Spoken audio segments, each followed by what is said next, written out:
花椒是在生活当中是很重要的，在我们家里来说也很重要，吃饭也需要它，喝茶也需要它。花椒我们从小都吃。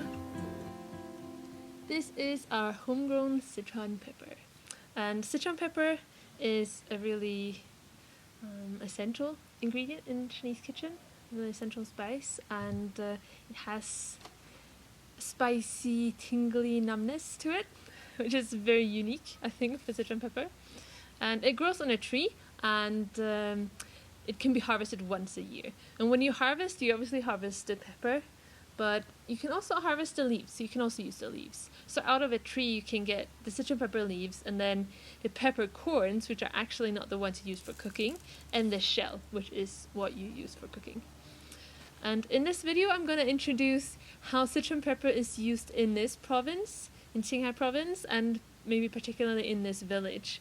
And also any kind of usage that is medical or like Chinese medicine is obviously just like a tradition that's been passed down from generations to generations here, but it's not actual medical use. Like I don't have a medical degree, my mother-in-law doesn't have any medical degree either, so if you are ill, don't use Sichuan pepper, go see a doctor. But with that said, in this video I'm going to talk about how you can use those three things: the Sichuan pepper shell, the Sichuan peppercorn, and the Sichuan pepper leaves.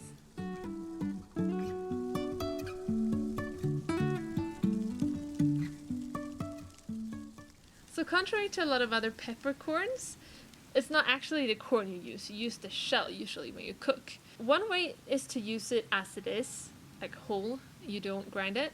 And if you use it like this, you just add it when you're frying your vegetables or what it is you're frying your meat.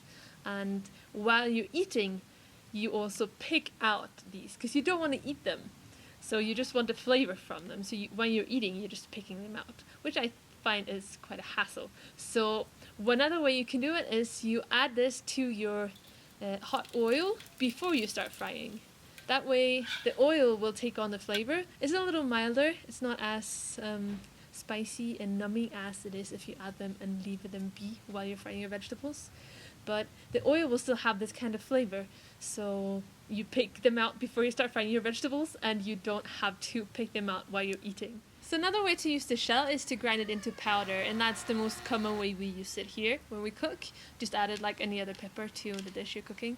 I was trying to figure out if there's anything we don't add it to, and I don't think there is. Like we add it to almost every dish we cook. My favorite though, like the one that I don't want to eat without Sichuan pepper, is just fried potato. We used to eat that in the morning, fried potato and fentiao, and you just have to add Sichuan pepper to that. Unless you add a lot, it's not that spicy.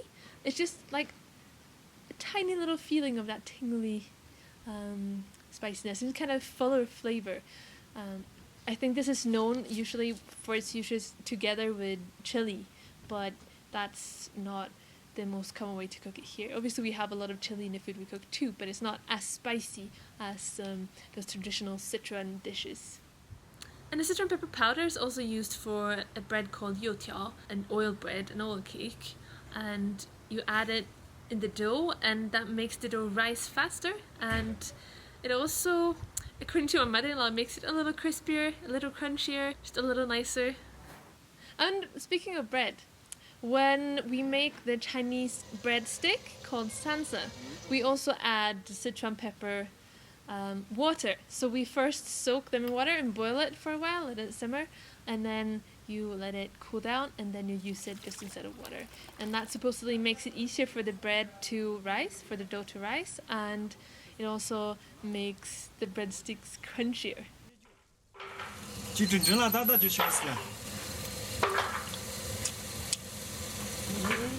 And one thing that I haven't experienced yet is to use it when you make the sourdough starters. So the bread here is always made from sourdough, and when you make the sourdough starter, you use Sichuan pepper in it as well.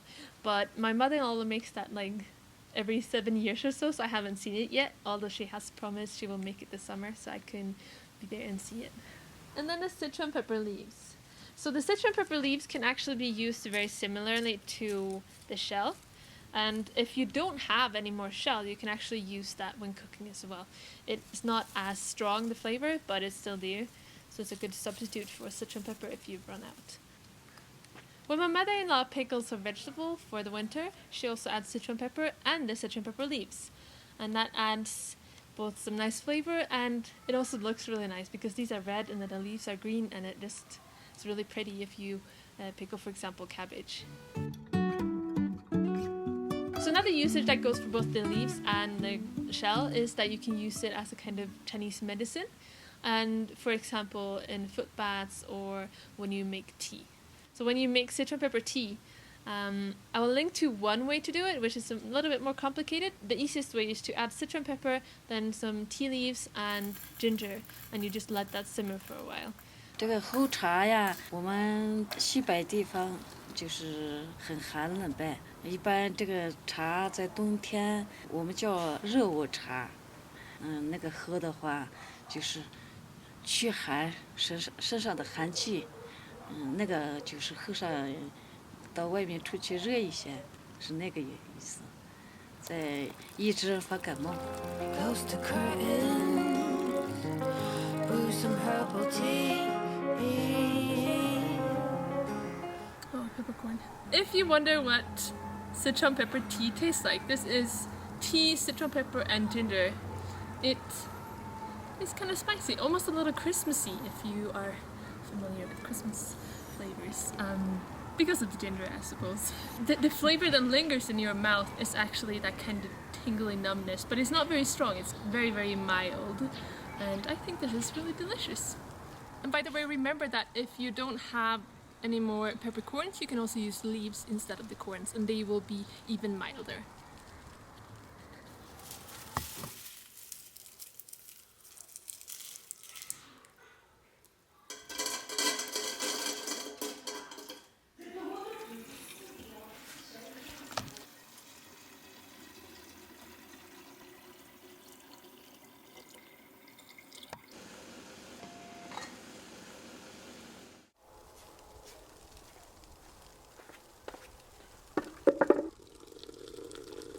这个用花椒洗脚，身上就是还是那个意思，除湿啊，驱寒啊，让身上那个脚或者是热起来。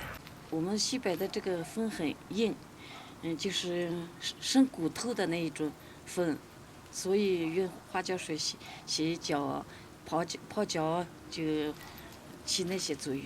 让那些寒风、邪风不要入骨头。